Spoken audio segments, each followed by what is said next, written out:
Hello दोस्तों, मैं हूं डॉक्टर दीपक गर्ग और आज हम बात करेंगे इन्फेक्शन इन ऑर्थोपेडिक्स। तो हमारा सबसे पहला टॉपिक है एक्यूट ऑस्टियोमाइलाइटिस। एक्यूट ऑस्टियोमाइलाइटिस का मतलब है बोन इन्फेक्शन, यानी कि हड्डी के अंदर का इन्फेक्शन। तो हड्डी में इन्फेक्शन दो तरीके से हो सकता है। सबसे पहला तरीका है कि बॉडी में कहीं पे इन्फेक्शन है, कहीं पे इन्फेक्शन का सोर्स है, कोई बैक्टीरिया है जो ब्लड के रास्ते से यानी कि हिमेटोजिनस स्प्रेड से बोन में पहुंच जाएगा और वहां पे जाके ग्रो करेगा, इन्फेक्शन कॉज करेगा। दूसरा तरीका है डायरेक्ट इनोकुलेशन, मतलब कि कोई वुंड है, कोई जख्म है, एनवायरनमेंट से बैक्टीरिया हड्डी तक पहुंच गया डायरेक्टली और वहां पे जाके ग्रो कर रहा है। तो जो इनमें सबसे ज्यादा कॉमन है वो है हिमेटोजिनस स्प्रेड। तो most common way of infection is haematogenous spread. So अगर कोई बैक्टीरिया है तो वो सबसे most common organism, most common bacteria कौन सा है, वो है staph aureus. So overall most common organism is staph aureus. अगर डायरेक्ट इनोकुलेशन हुआ है यानी कि पोस्ट सर्जिकल वुंड में इन्फेक्शन है तो most common organism is staph aureus. अगर किसी को रोड साइड एक्सीडेंट हुआ है, ट्रोमा हुआ है, तो most common source post traumatic infection is staph aureus. अगर कोई HIV इम्यूनो कॉम्प्रोमाइज्ड पेशेंट है, उसमें ये इन्फेक्शन हुआ है, तो most common organism is staph aureus. अगर कोई किसी को सिकल सेल डिजीज है, उसमें ये इन्फेक्शन हुआ है पेशेंट को, तो the most common organism is salmonella. अगर कोई ड्रग एब्यूजर्स पेशेंट है, उसको ये इन्फेक्शन हुआ है, तो ड्रग एब्यूजर में most common organism is Pseudomonas. अगर किसी को फुट में इन्फेक्शन हुआ है, फुट में most common cause is Pseudomonas. अगर किसी को ह्यूमन बाइट के बाद ये इन्फेक्शन हुआ है तो मोस्ट कॉमन ऑर्गेनिज्म इज आइकिनेला। सो इस तरीके से अलग अलग ऑर्गेनिज्म है जो ये इन्फेक्शन का कारण बन सकते हैं। और एक बार जब ये बैक्टीरिया वहां पे पहुंच जाता है तो सबसे कॉमन जगह जहां पे ये पहुंचेगा वो है बोन का मेटाफाइसिस। न्यूट्रिएंट आर्टरी के थ्रू बोन के अंदर जाएगा और मेटाफाइसिस एरिया में सबसे ज्यादा कॉमन है। मेटाफाइसिस एरिया में सबसे ज्यादा कॉमन क्यों है? 4 रीजन है। पहला रीजन, सबसे ज्यादा रिच ब्लड सप्लाई होती है। दूसरा रीजन, वहां पे जो ब्लड की वेसल्स होती हैं उनका जो शेप होता है वो हेयर पिन लूप शेप होता है, जिसकी वजह से वहां पे जो खून ब्लड का फ्लो होता है वो स्लो एंड स्लगिश होता है, तो वहां पे इन्फेक्शन होने के चांस ज्यादा होते हैं। तीसरा रीजन, वहां पे जो हमारा रेटिकुलो एंडोथेलियल सिस्टम यानी कि इम्यून सिस्टम है वो प्रॉपरली डेवलप नहीं होता, जिसकी वजह से फेगोसाइटोसिस कम होता है, जिसकी वजह से इन्फेक्शन का रिस्क ज्यादा होता है। Third reason. Fourth reason is कि अगर मान लो गलती से वहां पे कोई हेयर पिन लूप में कोई ट्रॉमा हो जाता है और जिसकी वजह से ब्लड हिमेटोमा बन जाता है, तो that act as a source of culture for the bacteria. ये 4 रीजन की वजह से मेटाफाइसिस में इन्फेक्शन सबसे ज्यादा कॉमन है। अब बैक्टीरिया वहां पे पहुंच गया, मेटाफाइसिस में ग्रो कर रहा है। जब बैक्टीरिया ग्रो करेगा तो हमारा इम्यून सिस्टम बैक्टीरिया को किल करने की कोशिश करेगा, तो इसका मतलब वहां पे इन्फ्लेमेशन हो जाएगी। सबसे पहली स्टेज इन्फ्लेमेशन। अब बैक्टीरिया वहां पे ग्रो कर रहा है, इन्फ्लेमेशन ऑलरेडी हो गई है, बैक्टीरिया की ग्रोथ हो रही है, तो कुछ बैक्टीरिया डेड होंगे, कुछ लाइव होंगे, कुछ इम्यून सेल्स डेड होंगी, लाइव होंगी, वहां पे एक फ्लूइड बन जाएगा, तो उसको बोलते हैं हम पस। तो सेकंड स्टेज होगी सुपुरेशन। अब जब वो पस वहां पे बन गया है, ये पस या बढ़ता, बोन एक क्लोज्ड कंपार्टमेंट है जिसके अंदर मेटाफाइसिस में पस बन गया है और वो पस बढ़ रहा है। जब वो पस बढ़ेगा तो उस पस को कहीं ना कहीं तो जाना पड़ेगा, या तो वो बोन से बाहर जाएगा या बोन के अंदर ही कहीं स्प्रेड होगा। तो अगर हम पीडियाट्रिक पॉपुलेशन की बात करते हैं तो ये पस कोर्टेक्स के थ्रू पेरियोस्टियम के नीचे चला जाता है। क्यों? क्योंकि पेरियोस्टियम लूजली अटैच होती है पीडियाट्रिक पॉपुलेशन में। अगर हम अडल्ट्स की बात करेंगे तो अडल्ट्स में कोर्टेक्स थिक होता है, पेरियोस्टियम स्ट्रांगली अडेरेंट होती है बोन के साथ। तो जो ये पस इकट्ठा होता है, जब इसका प्रेशर बढ़ेगा, जब ये पस बढ़ेगा तो ये प्रेशर के साथ मेडुलरी कैविटी में स्प्रेड होगा पहले। तो अडल्ट्स में मेडुलरी कैविटी में जाएगा, पीडियाट्रिक में कोर्टेक्स के थ्रू पेरियोस्टियम के नीचे जाएगा। तो जब ये पेरियोस्टियम के नीचे जाएगा तो पेरियोस्टियम लिफ्ट होगी। जैसे ही पेरियोस्टियम लिफ्ट होगी तो पेरियोस्टियम जैसे ही लिफ्ट होगी तो ये पेरियोस्टियल रिएक्शन बनेगी। ठीक है, जैसे ही पेरियोस्टियम लिफ्ट होगी तो पेरियोस्टियम रिएक्शन आएगी। ये पीडियाट्रिक पॉपुलेशन का टिपिकल फाइंडिंग मिलेगा हमें। ठीक है, अब क्या ये इन्फेक्शन जॉइंट में स्प्रेड हो सकता है? यूजुअली ये इन्फेक्शन जॉइंट में स्प्रेड नहीं होगा, लेकिन जहां पे पेरियोस्टियम इंट्रा आर्टिकुलर है वहां पे ये इन्फेक्शन जॉइंट में स्प्रेड हो सकता है। तो अगर कोई क्वेश्चन पूछेगा कि कौन से ऐसे जॉइंट है जहां पे एक्यूट ऑस्टियोमाइलाइटिस जॉइंट में जा सकती है या सेप्टिक अर्थराइटिस कोज कर सकती है। जॉइंट का इन्फेक्शन मतलब सेप्टिक अर्थराइटिस। तो ऐसे 3 जॉइंट हैं, hip joint, shoulder joint, elbow joint.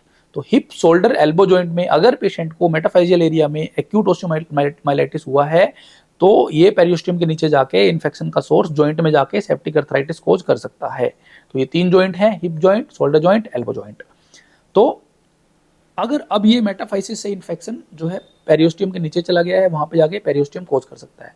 अगर अब इस स्टेज पे आके पेशेंट को पेन होने लगेगा, पेशेंट को पाँव में स्वेलिंग आ जाएगी, पेशेंट की मूवमेंट कम हो सकती है, तो ऐसी स्टेज में जब पेशेंट आपके पास आएगा तो आपको क्लिनिकल साइन क्या क्या मिलेंगे? पेन मिलेगा, स्वेलिंग मिलेगी, मूवमेंट कम हो सकती है और पेशेंट को फीवर हो सकता है, सिस्टमिक साइंस हो सकते हैं इन्फेक्शन की। तो इस तरीके से पेशेंट की लुक टॉक्सिक हो सकती है। तो इस तरीके से पेशेंट आपके पास प्रेजेंट करेगा।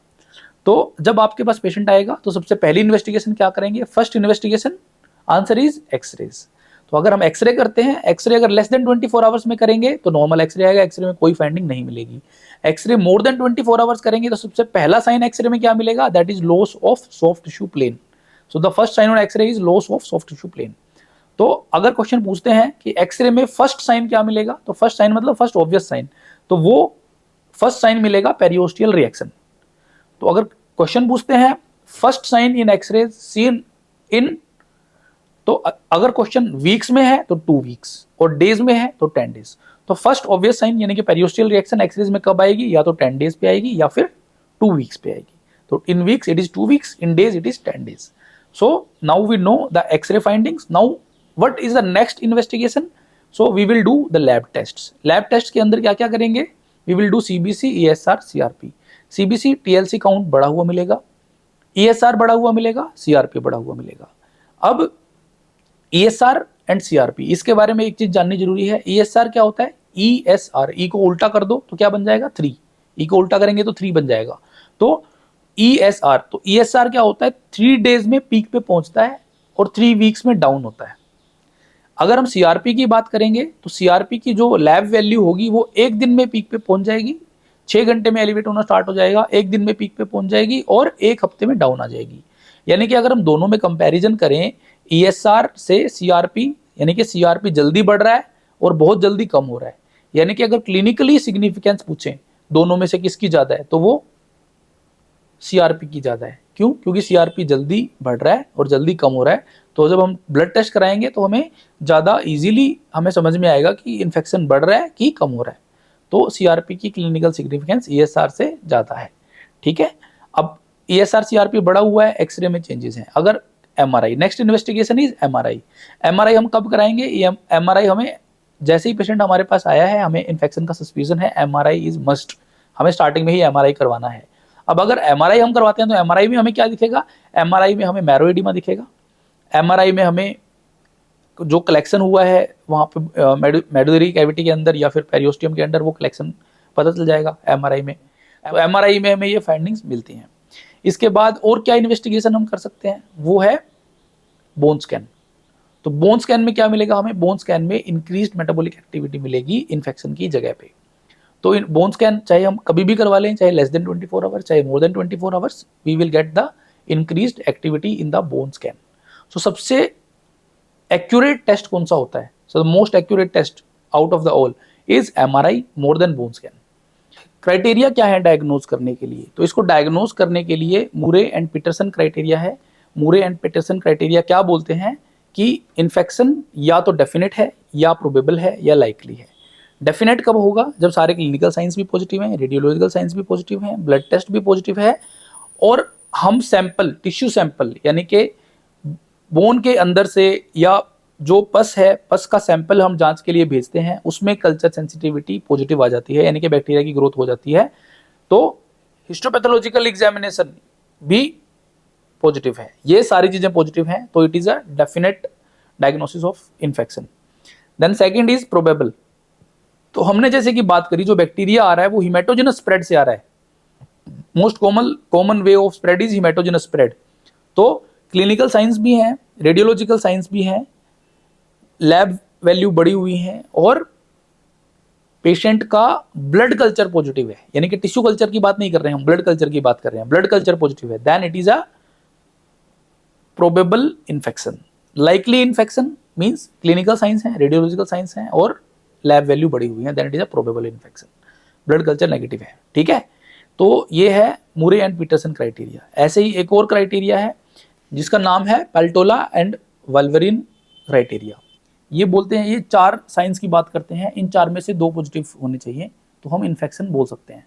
पहला है क्लिनिकल क्राइटेरिया, दूसरा है रेडियोलॉजिकल डायग्नोसिस, तीसरा है बोन या फिर ब्लड कल्चर पॉजिटिव है, और चौथा है कि हमें पस दिख रहा है कि पस आ रहा है वहां से, तो इसका मतलब इन्फेक्शन है। इन 4 में से कोई 2 साइन पॉजिटिव होने चाहिए तो हम बोलेंगे कि इन्फेक्शन है। तो अब हमें पता चल गया पेशेंट को कि एक्यूट ओस्टियोमाइलाइटिस है, तो इसको हम कैसे मैनेज करेंगे, पेशेंट को ट्रीटमेंट कैसे करेंगे। अगर पेशेंट लेस देन 24 आवर्स में आ जाता है हमारे पास, तो हम पेशेंट को एंटीबायोटिक्स से ट्रीटमेंट करने की कोशिश करते हैं। हम ब्रॉड स्पेक्ट्रम एंटीबायोटिक पेशेंट को स्टार्ट करते हैं, जैसे कि वी कैन स्टार्ट अमोक्सिक्लेव और linezolid, these are called reserve drugs. तो हम ये स्टार्ट करते हैं पेशेंट को और देखते हैं कि पेशेंट का रिस्पॉन्स आ रहा है कि नहीं आ रहा है। पेशेंट का रिस्पॉन्स आ रहा है तो हम ये कंटिन्यू करते हैं एंटीबायोटिक 6 हफ्ते तक टोटल पेशेंट्स को चलती है, 2 हफ्ते आईवी और 4 हफ्ते ओरल। ये सारे इन्फेक्शंस का रूल है, 6 हफ्ते तक एंटीबायोटिक चलेगी, 2 हफ्ते आईवी और 4 हफ्ते ओरल। अगर पेशेंट 24 घंटे के बाद आता है, यानी कि एक्सरेज में लॉस ऑफ फैट प्लेन मिलेगा, एमआरआई फाइंडिंग मिलेगी, बोन स्कैन में इंक्रीज एक्टिविटी मिलेगी, है ना, तो ऐसी 24 घंटे के बाद पेशेंट की लुक टॉक्सिक होगी, एसआरसीआरपी बढ़ा हुआ मिलेगा, तो 24 घंटे के बाद में usually surgical treatment is a preferred treatment. तो सर्जिकल ट्रीटमेंट करके हमने डिकम्प्रेस करना है, पस को रिमूव करना है, ड्रेन करना है पस को, और उसके बाद पेशेंट को आईवी एंटीबायोटिक्स स्टार्ट करनी है, 2 हफ्ते ओरल एंटीबायोटिक। स्टार्टिंग में हम ब्रॉड स्पेक्ट्रम एंटीबायोटिक स्टार्ट करेंगे। 48 आवर्स के बाद जब हमारे पास कल्चर की रिपोर्ट आ जाएगी, जो हम सैंपल कल्चर के लिए भेजेंगे, उसके 48 घंटे के बाद हम वो कल्चर सेंसिटिविटी के अकॉर्डिंग हमारी नेक्स्ट एंटीबायोटिक स्टार्ट करेंगे। तो ये होता है एक्यूट ओस्टियोमाइलाइटिस का ट्रीटमेंट। अब हम बात करते हैं नेक्स्ट टॉपिक हमारा, जिसका नाम है सब एक्यूट ओस्टियोमाइलाइटिस। तो सब एक्यूट ओस्टियोमाइलाइटिस को ब्रोडीज एब्सेस भी बोलते हैं। अब सब एक्यूट ओस्टियोमाइलाइटिस का मोस्ट कॉमन ऑर्गेनिज्म होता है स्टैफ ऑरियस।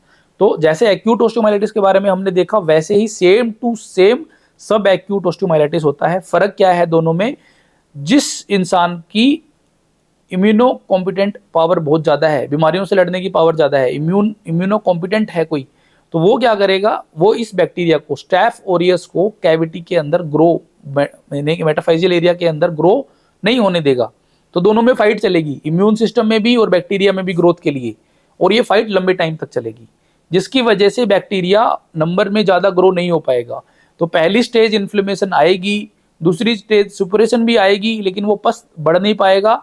तो धीरे धीरे क्या होगा, बोन के अंदर एक कैविटी बन जाएगी, और हमारी बोन के रिस्पॉन्स की वजह से इस कैविटी के चारों तरफ एक स्क्लेरोटिक मेम्ब्रेन बन जाएगी, एक स्क्लेरोसिस का जोन बन जाएगा। तो इस तरीके से ये बैक्टीरिया कोशिश कर रहा है ग्रो करने की, लेकिन हमारा शरीर बैक्टीरिया को ग्रो करने नहीं दे रहा।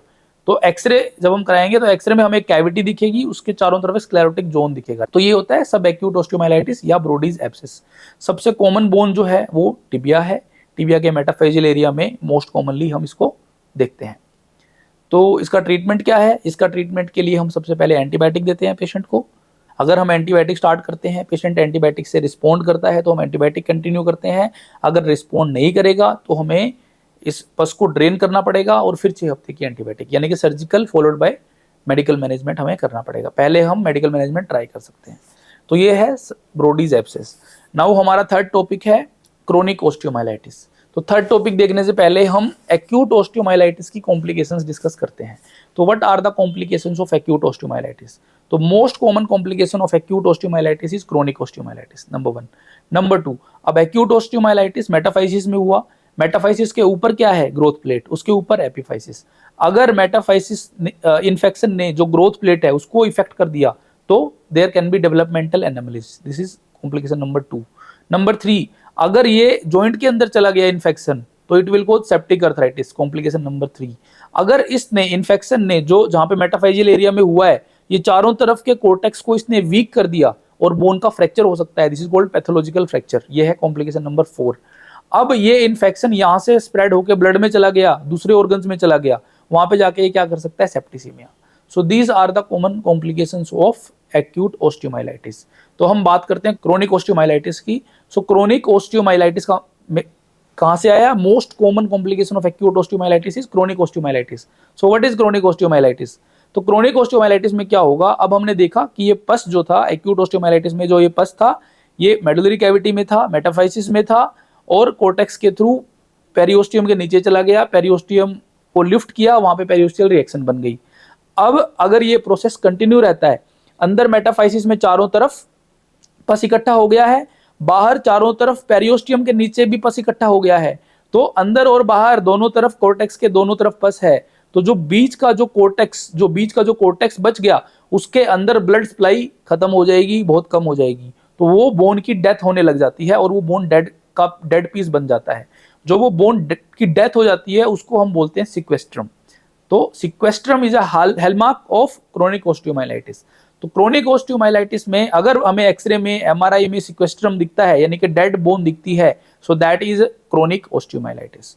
सो अगर हम बात करें ड्यूरेशन की, कि एक्यूट कब बोलेंगे, क्रोनिक कब बोलेंगे, तो ये ड्यूरेशन से डिसाइड नहीं किया जाता कि ऑस्टियोमाइलाइटिस एक्यूट है या क्रोनिक है। ये क्लिनिकल रेडियोलॉजिकल फीचर से डिसाइड किया जाता है कि एक्यूट है या क्रोनिक है। अगर सिक्वेस्ट्रम नहीं बना है तो ये एक्यूट ऑस्टियोमाइलाइटिस है, सिक्वेस्ट्रम बन गया है तो ये क्रोनिक ऑस्टियोमाइलाइटिस है। पहले हम बात करते थे ड्यूरेशन की, जिसमें लेस देन 2 वीक्स एक्यूट था, 3 वीक्स सब एक्यूट था, मोर देन 3 वीक्स क्रोनिक था। लेकिन अब ये क्राइटेरिया हम यूज नहीं करते, अब रेडियोलॉजिकल क्राइटेरिया के हिसाब से डिसाइड किया जाता है कि एक्यूट है या क्रोनिक है। अगर हम बात करें क्रोनिक ऑस्टियोमाइलाइटिस की, तो हमें सबसे पहले सिक्वेस्ट्रम दिखेगा। अब सिक्वेस्ट्रम बन गया क्योंकि दोनों तरफ पस है, बोन ब्लड सप्लाई बंद हो गई। अब अगर जो चारों तरफ पस इकट्ठा हुआ है उसने पेरियोस्टियम को लिफ्ट किया हुआ है, तो पेरियोस्टियम जो है चारों तरफ एक नई बोन बनाना स्टार्ट कर देगी पेरियोस्टियल रिएक्शन की वजह से, जिसको हम बोलते हैं इन्वोल्यूक्रम। तो जो इन्वोल्यूक्रम है वो क्या है, वो न्यू बोन है अराउंड द सिक्वेस्ट्रम। ठीक है, this is a second feature of a chronic osteomyelitis. अब पस तो बनता ही जा रहा है, पस तो बढ़ता ही जा रहा है। पस ने पहले कोर्टेक्स को ब्रेक किया, पेरियोस्टियम को लिफ्ट किया, पेरियोस्टियम को लिफ्ट करके न्यू बोन बन गई पेरियोस्टियम के नीचे, जिसको हम बोलते हैं इन्वोल्यूक्रम। अब बीच में सिक्वेस्ट्रम है, कैविटी के बाद सिक्वेस्ट्रम है, सिक्वेस्ट्रम के बाद पस है, फिर इन्वोल्यूक्रम है। अब अगर ये पस फिर से बढ़ता रहेगा तो ये क्या करेगा, ये इन्वोल्यूक्रम को के अंदर पोर बना के बाहर स्किन के थ्रू साइनस बना के बाहर निकल जाएगा। तो जो इन्वोल्यूक्रम के अंदर पोर बनता है उसको क्लोएके बोलते हैं। तो क्लोएके के थ्रू ये पस स्किन के थ्रू, सबक्यूटेनियस टिश्यू के थ्रू बाहर निकल जाएगा, इसको बोलते हैं साइनस।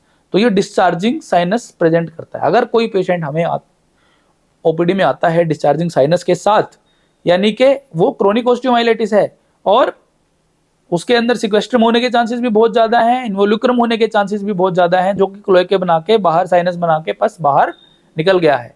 केवल जस्ट ये याद रखना कि सेर्ने एंड मादर classification is used for chronic osteomyelitis. ठीक है, टेस्ट की हम बात करें तो वो सेम ही टेस्ट होंगे। पेशेंट हमारे पास आया तो हम एक्सरे कराएंगे, एक्सरे में हमें सिक्वेस्ट्रम दिख सकता है, इन्वोल्यूक्रम दिख सकता है। एमआरआई हम करवाएंगे, एमआरआई में भी हमें सेम सिक्वेस्ट्रम दिखेगा, पस कलेक्शन दिखेगा, इन्वोल्यूक्रम दिखेगा, साइनस ट्रैक भी शायद हम फॉलो कर पाए एमआरआई के अंदर। अगर हम बोन स्कैन कराएंगे तो हमें इंक्रीज एक्टिविटी दिखेगी और हमारी लैब वैल्यू ESR CRP बढ़े हुए मिलेंगे।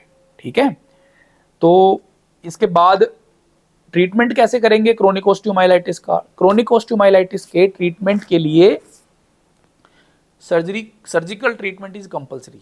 Without surgery we will not be able to cure the chronic osteomyelitis. तो सर्जरी में हम क्या करेंगे, सबसे पहला हमारा गोल होगा to remove the dead bone, that is to remove the sequestrum. तो सर्जरी में डिब्राइडमेंट करेंगे।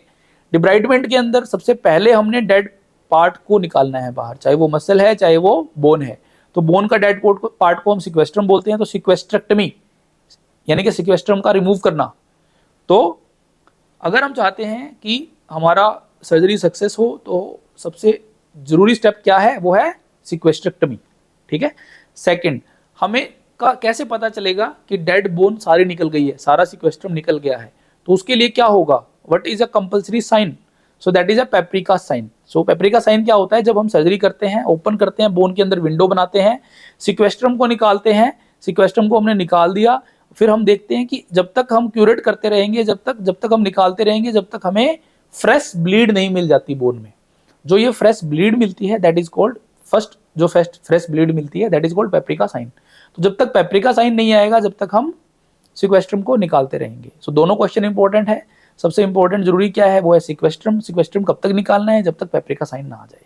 ठीक है, जब पेप्रिका साइन आ गया तो इसका मतलब हमारा सिक्वेस्ट्रेक्टमी कंप्लीट हो गया। अब सिक्वेस्ट्रेक्टमी करने के लिए कितना इन्वोल्यूक्रम बनना चाहिए, यानी कि कितनी न्यूबोर्न फॉर्मेशन बननी चाहिए ताकि हम सेफली सिक्वेस्ट्रेक्टमी कर सकें, तो वो है 2/3 of the circumference of sequestrum. तो 2/3 ऑफ द सर्कम्फरेंस अगर इन्वोल्यूक्रम बन जाएगा तो हम सेफली सिक्वेस्ट्रेक्टमी कर सकते हैं। तो this is another question. Now हमने डिब्राइडमेंट कर दिया है, प्रॉपर तरीके से सिक्वेस्ट्रेक्टमी कर दिया है, पेपरिका साइन मिल गया है। तो इसके बाद एक टेक्निक है इंस्टिलेशन इरिगेशन टेक्निक। इसके अंदर क्या क्या करते हैं, हम 2 पाइप लेते हैं, एक पाइप जो कनेक्ट होती है वो होती है सक्शन से, एक पाइप कनेक्ट होती है एंटीबायोटिक सॉल्यूशन से, और कंटिन्यूसली एंटीबायोटिक सॉल्यूशन फ्लो होता रहेगा हमारे सर्जिकल फील्ड में बोन कैविटी के अंदर, और कंटिन्यूसली दूसरी पाइप से इरिगेशन, दूसरी पाइप से सक्शन होता रहेगा। तो एंटीबायोटिक सॉल्यूशन आ रहा है कंटिन्यूसली, जा रहा है कंटिन्यूसली, तो दोनों word is continuous, continuous irrigation and continuous suction. So this is a instillation suction technique for debridement. So this is another question. Now हमने पूरा debridement कर दिया है और कैविटी पूरी क्लीन हो गई है। अब हमने इसको रिकंस्ट्रक्ट करना है। तो क्योंकि हमने सिक्वेस्ट्रम निकाला है, बोन के अंदर डिफेक्ट बन गया है, विंडो बनाई है, तो उस डिफेक्ट को भरने के क्या तरीके हैं? डिफेक्ट भरने के लिए हम या तो एंटीबायोटिक PMMA यानी कि बोन सीमेंट यूज कर सकते हैं, बोन सीमेंट के अंदर बोन सीमेंट बीड यूज कर सकते हैं, या डायरेक्टली बोन सीमेंट यूज कर सकते हैं, या फिर हम बोन ग्राफ्ट यूज कर सकते हैं, कहीं और से बोन ग्राफ्ट लेके वहां डाल सकते हैं। लेकिन जब भी हम इन्फेक्टेड केसेस को ऑपरेट करते हैं, हम यूजुअली बोन ग्राफ्ट को अवॉइड करते हैं, क्योंकि बोन ग्राफ्ट हमें कहीं और से लेना पड़ेगा डोनर साइड से। जब हम उसको उसके अंदर डालेंगे बोन डिफेक्ट के अंदर, दोबारा से अगर इन्फेक्शन बनता है वहां पे, तो हमारा वो ग्राफ्ट खराब हो जाएगा। तो हम बोन सीमेंट को प्रेफर करते हैं।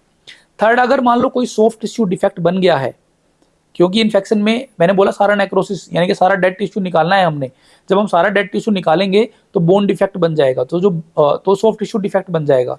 तो सॉफ्ट टिश्यू डिफेक्ट के लिए हमें सॉफ्ट टिश्यू कवरेज की जरूरत है। अगर वो अपने आप ही क्लोज हो जाता है तो ठीक है, अदरवाइज हमें प्लास्टिक सर्जरी की जरूरत भी पड़ सकती है ऐसे केसेस के अंदर। अब वैक ड्रेसिंग क्या होती है? वैक ड्रेसिंग का मतलब होता है वैक्यूम असिस्टेड कंप्रेशन ड्रेसिंग। तो ये -75 से -25 mmHg प्रेशर पे काम करती है।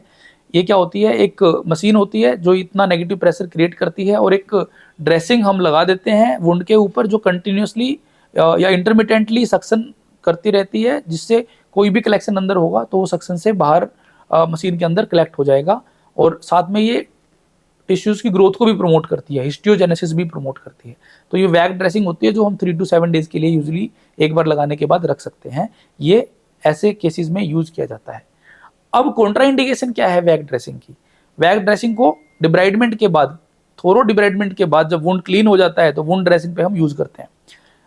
This is indication. Contraindication, active infection, अगर प्रॉपर डिब्राइडमेंट नहीं हुआ है, पस है, एक्टिव इन्फेक्शन है, तो this is a contraindication of VAC dressing. So दोनों चीजें पता होनी चाहिए, इंडिकेशन कि क्लीन वुंड होना चाहिए, और कॉन्ट्राइंडिकेशन कि अभी वहां पे एक्टिव इन्फेक्शन है या नेक्रोज टिश्यू है, तो हम उसको यूज नहीं करेंगे, दैट इज कॉन्ट्राइंडिकेशन। सो उसके बाद हम सर्जरी के बाद हम ब्रॉड स्पेक्ट्रम एंटीबायोटिक स्टार्ट करेंगे। उसके बाद कल्चर सेंसिटिविटी की रिपोर्ट का वेट करेंगे, और कल्चर सेंसिटिविटी की रिपोर्ट जैसे ही आ जाएगी उसके अकॉर्डिंग एंटीबायोटिक स्टार्ट करेंगे। 2 वीक IV और 4 वीक ओरल एंटीबायोटिक हमने देनी है। टोटल 6 हफ्ते की एंटीबायोटिक हमने देनी है। ये था ट्रीटमेंट फॉर क्रोनिक ओस्टियोमाइलाइटिस। तो हमने बात करी एक्यूट ओस्टियोमाइलाइटिस, सब एक्यूट ओस्टियोमाइलाइटिस यानी कि ब्रोडीज एब्सेस, और क्रोनिक ओस्टियोमाइलाइटिस। अब हम बात करेंगे मल्टीफोकल ओस्टियोमाइलाइटिस। मल्टीफोकल ओस्टियोमाइलाइटिस का मतलब है कि एक साथ इन्फेक्शन एक से ज़्यादा हड्डी के अंदर हो गया है। तो मल्टीफोकल ओस्टियोमाइलाइटिस में हम 2 चीज़ों की बात करेंगे, एक है CRMO, chronic recurrent multifocal osteomyelitis. तो ये ओस्टियोमाइलाइटिस नहीं है, ये मिसनोमर है, ये हमारी बॉडी का इम्यून रिस्पॉन्स है या इन्फ्लेमेटरी रिस्पॉन्स है, जिसकी वजह से एक से ज़्यादा हड्डी में एक साथ इन्फ्लेमेशन हो जाती है। तो ये कोई बैक्टीरियल इन्फेक्शन नहीं है, ये इन्फ्लेमेटरी रिस्पॉन्स है बॉडी का, जिसको हम बोलते हैं CRMO, chronic recurrent multifocal osteomyelitis. जब भी हम इसकी बात करते हैं तो हम एक एंटिटी की और बात करते हैं जिसको हम बोलते हैं साफो सिंड्रोम।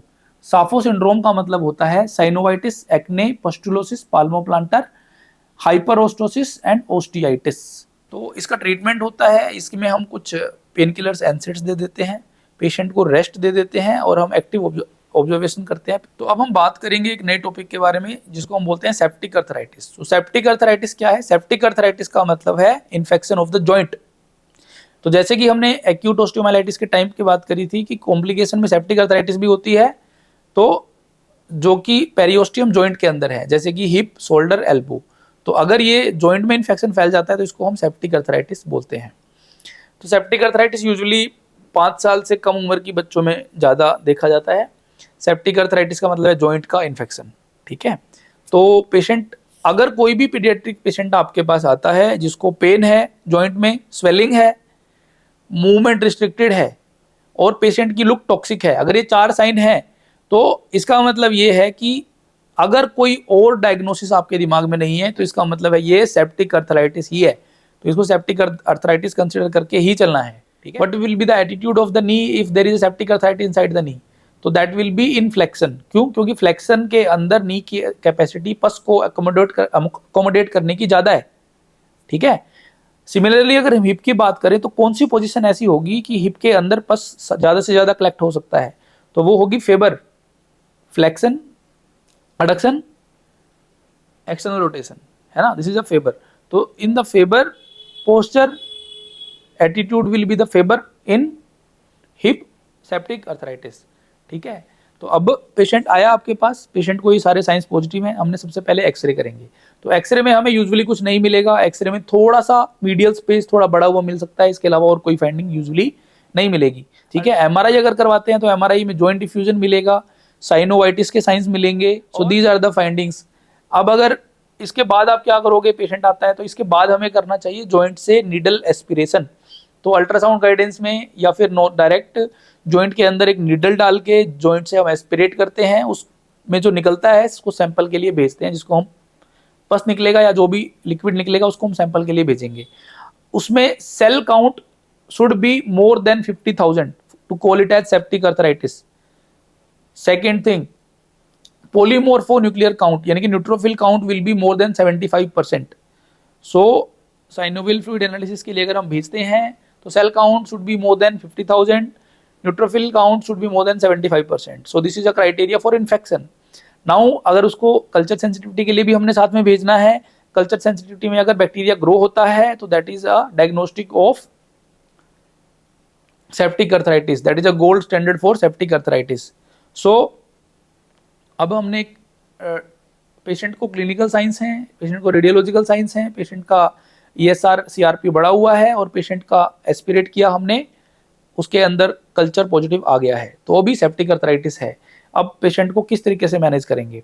अगर पेशेंट आ जाता है जल्दी, लेस देन 24 आवर्स, तो हम एंटीबायोटिक स्टार्ट करके ऑब्जर्व कर सकते हैं। अगर पेशेंट इंप्रूव हो रहा है तो we can continue on IV antibiotics. अगर पेशेंट 24 आवर्स के बाद आता है या फिर हमें लगता है कि पेशेंट टॉक्सिक है तो हमें अर्ली सर्जिकल इंटरवेंशन करनी चाहिए। Why early surgical intervention? जल्दी से जल्दी सर्जरी क्यों करनी है? क्योंकि पेशेंट पीडियाट्रिक होते हैं, पीडियाट्रिक पेशेंट्स का कार्टिलेज सॉफ्ट होता है, इन्फेक्शन की वजह से कार्टिलेज डैमेज हो सकता है जो कि लाइफ टाइम के लिए एक प्रॉब्लम बन जाएगी। इसलिए अगर हम जल्दी से सर्जरी करके पस को ड्रेन कर देंगे, साइनोवेक्टमी करके ड्रेन कर देंगे पस को, तो पेशेंट को बहुत जल्दी कॉम्प्लिकेशन से बचाया जा सकता है, कार्टिलेज इरोड होने से बचाया जा सकता है। So this is about surgery. अब अर्थरोटमी करके ड्रेन करना, पस को ड्रेन करना is a treatment of choice, surgery is a treatment of choice. अब सर्जरी के बाद हम वापस again broad spectrum antibiotic start करेंगे और फिर कल्चर सेंसिटिविटी के लिए सैंपल को भेजेंगे, रिपोर्ट का वेट करेंगे और उसके बाद 2 हफ्ते IV, 4 हफ्ते ओरल IV एंटीबायोटिक्स चलेंगी, ठीक है। This is treatment of septic arthritis. Now next topic is Tom Smith arthritis. Now what is Tom Smith arthritis? याद रखने के लिए याद रख सकते हैं टॉम स्मिथ यानी कि total septic, T for total, S for septic, total septic arthritis. Mnemonic है ये। टॉम स्मिथ मतलब सेप्टिक अर्थराइटिस का ही एक टाइप है, लेकिन ये इन्फेंट्स में देखा जाता है। तो इसको अलग से डिवाइड क्यों किया गया है? क्योंकि सेप्टिक अर्थराइटिस भी बच्चों में ही कॉमन है और ये भी इन्फेंट्स में ही। टॉम स्मिथ अर्थराइटिस मतलब septic arthritis in infants and the specifically in the hip region. So septic arthritis in infants in hip is called as Tom Smith arthritis. अब ये इसको अलग से डिवाइड क्यों किया है? क्योंकि बच्चों में जो हिप का कार्टिलेज है, एपिफाइसिस है, वो पूरा सॉफ्ट होता है, कार्टिलेजिनस होता है, यानी कि मेटाफाइसिस के ऊपर ग्रोथ प्लेट के ऊपर एपिफाइसिस, पूरा का पूरा एपिफाइसिस कार्टिलेजिनस एंड सॉफ्ट होता है। तो जैसे ही बच्चे को सेप्टिक अर्थराइटिस होगा, ये पूरा का पूरा कार्टिलेज इरोड हो जाएगा और पूरा का पूरा एपिफाइसिस गायब हो जाएगा। यानी कि जब हम एक्सरे कराएंगे तो एक्सरे में हमें केवल मेटाफाइसिस एरिया दिखेगा और उसके ऊपर जो पूरा हेड है वो गायब ही दिखेगा। यानी कि पूरा का पूरा हेड ही गायब हो जाता है टॉम स्मिथ आर्थराइटिस में। अगर हेड ही पूरा गायब हो गया तो हिप क्या हो जाएगा, अनस्टेबल। तो अगर कोई क्वेश्चन आता है जिसमें है इन्फेंट है, हिप के अंदर पेन है, अनस्टेबल हिप है, टेलीस्कोपी पॉजिटिव है, रेंज ऑफ मोशन एक्सेसिव है हिप जॉइंट की, ESR CRP बढ़ा हुआ है, एक्सरे के अंदर एपिफाइसिस गायब है, हेड गायब है, तो डायग्नोसिस क्या हो गया, Tom Smith arthritis. Tom Smith arthritis का ट्रीटमेंट भी सेम रहेगा। सबसे पहले हमने सर्जरी करके अर्थरोटमी करके पस को ड्रेन करना पड़ेगा। अब जो एपिफाइसिस गायब हो गया है उसको तो दोबारा नहीं बना सकते, हिप को स्टेबल करने के लिए हमें कोई प्रोसीजर करना पड़ेगा और 2 हफ्ते की IV, 4 हफ्ते की ओरल एंटीबायोटिक देनी पड़ेगी। अब टॉम स्मिथ आर्थराइटिस के बाद हम बात करेंगे transient synovitis. Transient synovitis of hip. Transient synovitis of hip क्या होती है, नाम से ही पता चल रहा है कि ये ट्रांजिएंट है यानी कि टेम्परेरी है। तो ये कोई इन्फेक्शन नहीं होता है, यूजुअली इन्फेक्शन की तरह पेशेंट प्रेजेंट करता है। यानी कि पेशेंट आपके पास आएगा पेन हिप रीजन के अंदर, स्वेलिंग हिप रीजन के अंदर, और डिफिकल्टी इन वॉकिंग, चल नहीं पा रहा है, टेंडरनेस होगी हिप जॉइंट के अंदर, रिस्ट्रिक्टेड मूवमेंट होगी, हिप की मूवमेंट नहीं हो रही है। तो एकदम जैसे इन्फेक्शन होता है वैसे ही पेशेंट आपके पास आया है। तो यूजुअली पेशेंट की उम्र इस ट्रांजिएंट साइनोवाइटिस में 6 से 12 साल होती है। ज्यादातर ये लड़कों में देखा जाता है। जब आप ESR CRP करवाते हो तो ESR CRP पेशेंट का यूजुअली नॉर्मल आएगा, TLC काउंट नॉर्मल आएगा, पेशेंट को फीवर यूजुअली नहीं मिलेगा। MRI करवाओगे तो MRI में आपको थोड़ा साइनोवाइटिस मिल जाएगा, थोड़ा बोन मैरो एडिमा मिल सकता है, बट और कोई साइन नहीं मिलेगा। एक्सरे करवाएंगे, नॉर्मल आएंगे एक्सरे। तो clinically patient is having all the symptoms, lab value normal है, एक्सरे नॉर्मल है, MRI में सटल सी इन्फ्लेमेशन है, साइनोवाइटिस है। तो this is a case of transient synovitis. इसको ऑब्जर्वेशन हिप भी बोलते हैं, इसको कोक्सेल्जिया फ्यूगैक्स भी बोलते हैं, इसको इरिटेबल हिप भी बोलते हैं। ये सारे अलग अलग नाम हैं ट्रांजिएंट साइनोवाइटिस ऑफ हिप के। तो इलाज क्या होता है इसमें इलाज के लिए हम पेशेंट को नॉन वेट बेयरिंग रखते हैं। पेशेंट को बोलते हैं उस जिस साइड में प्रॉब्लम है उस साइड वजन नहीं रखना है। कुछ एनसेड्स दे देते हैं यानी कि पेन किलर्स दे देते हैं, और पेशेंट को बेड रेस्ट करने के लिए बोलते हैं और पेशेंट को एक्टिवली ऑब्जर्व करते हैं। कुछ पेशेंट्स को ट्रैक्शन भी दिया जा सकता है। तो ये था ट्रांजिएंट साइनोवाइटिस ऑफ हिप। ये जो भी लाइंस हम बोल रहे हैं ये सारे ऑलमोस्ट सब के सब क्वेश्चन ही हैं। अब हम फंगल इन्फेक्शंस के बारे में बात करेंगे। फंगल इन्फेक्शंस, माइसिटोमा का मतलब होता है क्रोनिक ग्रैन्युलोमेटस इन्फेक्शन। ठीक है, क्रोनिक मतलब लॉन्ग टाइम, ग्रैन्युलोमेटस मतलब ग्रैन्युलोमा फॉर्मेशन। ग्रैन्युलोमा फॉर्मेशन मतलब क्या होता है कि हमारे शरीर में कोई एक ऐसा सब्सटेंस है जिसको हमारी बॉडी किल करना चाहती है लेकिन किल नहीं कर पा रही। यानी कि कोई फॉरेन बॉडी हो सकती है, कोई बैक्टीरिया हो सकता है, कोई फंगस हो सकती है, उसके चारों तरफ इन्फ्लेमेशन हो गई है, फैगोसाइट्स हैं, न्यूट्रोफिल्स हैं, मैक्रोफेजेस हैं, पूरी इन्फ्लेमेटरी सेल्स हैं, उसको मारने की कोशिश कर रही हैं, किल करने की कोशिश कर रही हैं, किल नहीं कर पा रही हैं। तो चारों तरफ हमारी इन्फ्लेमेटरी सेल्स का एक सर्कल सा बन जाएगा ग्रुप में। तो हिस्टोपैथोलॉजी जब हम इस चीज़ की करेंगे तो ये जो शेप दिखता है इसको हम ग्रेनुलोमा बोलते हैं। तो क्रोनिक ग्रैन्युलोमेटस इन्फेक्शन है एक माइसिटोमा। तो इसमें ट्रायड दिखता है। ट्रायड मतलब 3 चीजें दिखेंगी। एक तो स्वेलिंग होगी, पेनलेस स्वेलिंग होगी लेकिन पेशेंट को पेन नहीं होगा। दूसरा होगा मल्टीपल डिस्चार्जिंग साइनसेस, और तीसरा होगा जो ये मल्टीपल डिस्चार्जिंग साइनस है इनसे जो डिस्चार्ज निकल रहा है वो ग्रैन्युलोमेटस होगा, यानी कि granulomatous discharge from the discharging sinuses. तो ये 3 ट्रायड है। So this is a triad of mycetoma. तो 2 मेन टाइप के माइसिटोमा देखने को मिलते हैं, एक है एक्टिनोमाइसिटोमा, एक है यू माइसिटोमा। जो यू माइसिटोमा है, EU second alphabet is U, तो it need a surgical treatment. Surgical में SU, second alphabet is U, just to remember. Eumycetoma will need surgical treatment and actinomycetoma will need medical management. So अगर हम actinomyces की बात करें तो actinomyces क्या होता है? एक्टिनोमाइसिस फंगल इन्फेक्शन नहीं है, बैक्टीरियल इन्फेक्शन होता है। सो बैक्टीरिया का नाम होता है वो एक्टिनोमाइसिस इजराइली, एंड ये माइक्रो एरोफिलिक या फिर एनारोबिक बैक्टीरिया होता है। तो यूजुअली ओरल कैविटी में पाया जाता है, तो इस रीजन में ये इन्फेक्शन कोज करता है, यहाँ से साइनसिस बन सकते हैं। Mandible is the most common bone involved. ठीक है, गट के अंदर भी ये बैक्टीरिया पाया जाता है, कोलन के अंदर भी होता है, तो यहाँ से गट से या कोलन से भी स्प्रेड हो सकता है पेल्विस में या फिर स्पाइन में, जो कि बहुत रेयर है, बट यहाँ पे भी हमें एक्टिनोमाइसिस का इन्फेक्शन मिल सकता है। ट्रीटमेंट क्या होता है? इसके ट्रीटमेंट में यूजुअली हम एंटीबायोटिक देते हैं, जैसे कि पेनिसिलिन जी, आर्थ्रोमाइसिन। तो इस तरीके से यूजुअली मेडिकल मैनेजमेंट से ये ठीक हो जाता है। Usually sometimes we do need surgical management also. तो ये था फंगल इन्फेक्शन के बारे में। अब हम बात करेंगे हैंड इन्फेक्शन के बारे में। अगर हम हैंड इन्फेक्शन के बारे में बात करते हैं तो सबसे पहले हम बात करेंगे स्पेसिस इन द हैंड। तो सबसे पहला फिंगर की बात करते हैं, तो फिंगर में जो टॉप में है ये है पल्प। तो पल्प स्पेस होता है फिंगर के अंदर। तो पल्प स्पेस के अंदर, पल्प स्पेस क्या, डिस्टल जो सबसे डिस्टल पार्ट होता है, यहाँ पे ये जो वोलार साइड में जो पल्प बना हुआ है, इससे ट्रांसवर्स सेप्टेज आते हैं जो बोन के ऊपर जाते हैं, और ये पल्प के अंदर इन्फेक्शन होता है जिसको पल्प स्पेस इन्फेक्शन बोलते हैं। ठीक है, ये जो पल्प स्पेस इन्फेक्शन होता है ये हमारी जो फ्लेक्सर टेंडन होते हैं, यहाँ पे जो फ्लेक्सर टेंडन होते हैं हाथ के अंदर, उनकी सीथ के अंदर जाके स्प्रेड हो सकता है, जिसको हम टिनोसाइनोवाइटिस बोलते हैं। तो pulp space infection flexor tendon की सीथ के अंदर जाके स्प्रेड हो सकता है, जिसको हम टिनोसाइनोवाइटिस बोलते हैं। ठीक है, दूसरा है हमारा वेब स्पेस, दो फिंगर्स के बीच में होता है वेब। तो web space infection, this is, ये लेबरर्स में ज्यादा कॉमन होता है। वेब स्पेस में हमें स्वेलिंग दिखेगी, और पस जो होगा ये वो यूजुअली वोलरली ड्रेन होता है, कभी कभी जो साइनस होता है वो डोर्सल भी बन सकता है। तो ये है वेब स्पेस इन्फेक्शन। ट्रीटमेंट सारे इन्फेक्शन का सेम होगा, सर्जिकल ड्रेनेज, 6 हफ्ते की एंटीबायोटिक, 2 हफ्ते आईवी, 4 हफ्ते ओरल। थर्ड जो स्पेस है हाथ के अंदर वो हम बात करेंगे thenar space and mid palmar space.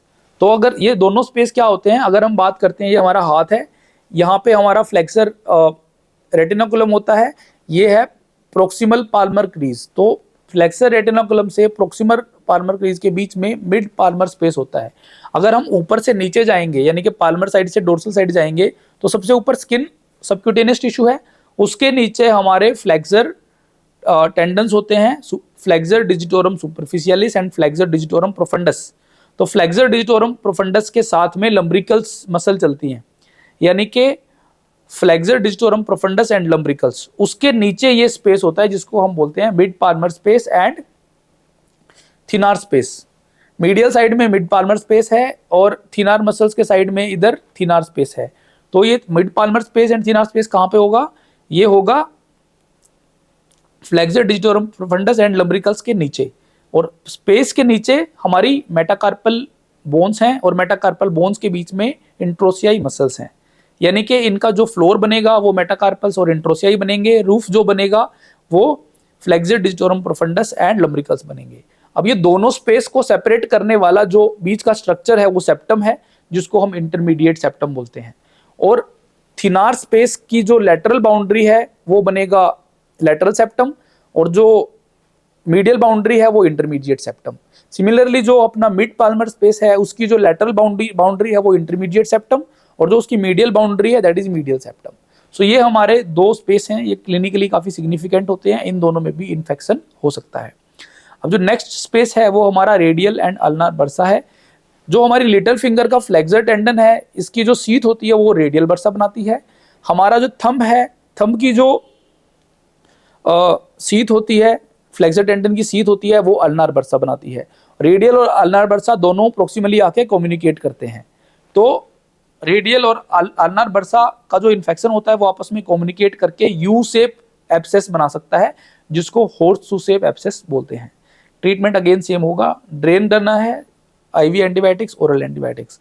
ठीक है, इसके बाद जो हमने पल्प स्पेस इन्फेक्शन की बात करी थी उसको हम थंब में हो जाता है, इसको हम फैलोन बोलते हैं, और ये काफी कॉमन इन्फेक्शन होता है। अब हम बात करेंगे पैरोनाइकिया। पैरोनाइकिया क्या होता है? Infection around the nail. तो एक नेल के कॉर्नर पे स्टार्ट हो जाता है इन्फेक्शन यूजुअली। ये मोस्ट कॉमन ऑर्गेनिज्म, इसके अंदर स्टैफ ओरियस होता है, और ये नेल से नेल के चारों तरफ स्प्रेड करने लग जाता है इन्फेक्शन। इसका ट्रीटमेंट क्या होता है? इसका ट्रीटमेंट होता है इंसिजन ड्रेनेज एंड आईवी और एंटीबायोटिक्स। एक और एंटिटी है जिसके बारे में हम बात कर सकते हैं, वो है गैरेज ऑस्टियोमाइलिटिस। सो गैरेज ऑस्टियोमाइलिटिस क्या होती है कि कहीं पे कोई इन्फेक्शन है जो कि बोन का इन्फेक्शन नहीं है, यानी कि अगर ओरल कैविटी की बात करें तो टूथ का इन्फेक्शन, टिबिया की बात करें तो सॉफ्ट टिश्यू का इन्फेक्शन, बोन का नहीं, बोन के बाहर का इन्फेक्शन जो बाद में जाके बोन को इन्वॉल्व कर लेता है, तो सबसे पहले क्या लेयर आएगी, पेरियोस्टियम। पेरियोस्टियम को इरिटेट करेगा, पेरियोस्टियल रिएक्शन जिसकी वजह से बनेगी बोन के अंदर स्क्लेरोसिस हो जाएगा। तो इसका दूसरा नाम होता है स्क्लेरोजिंग पेरियोस्टाइटिस। तो यानी कि पेरियोस्टियम की इरिटेशन हुई जिसकी वजह से स्क्लेरोसिस हो गई। तो एक्सरे में हमें स्क्लेरोटिक बोन दिखेगी, पेरियोस्टियल रिएक्शन दिखेगी। तो most common bone involve is mandible, second most common bone involve is tibia. Treatment against him, we can start with the antibiotics, not responding, then we can just do the bone window बना के वो जो bone का part है उसको हम निकाल देंगे, and then we will start the IV antibiotics and then oral antibiotics according to the culture sensitivity. So this is Garage osteomyelitis. So this was our topic, infections in orthopedic surgery. Thank you for watching this video. Thank you very much guys. Thank you very much.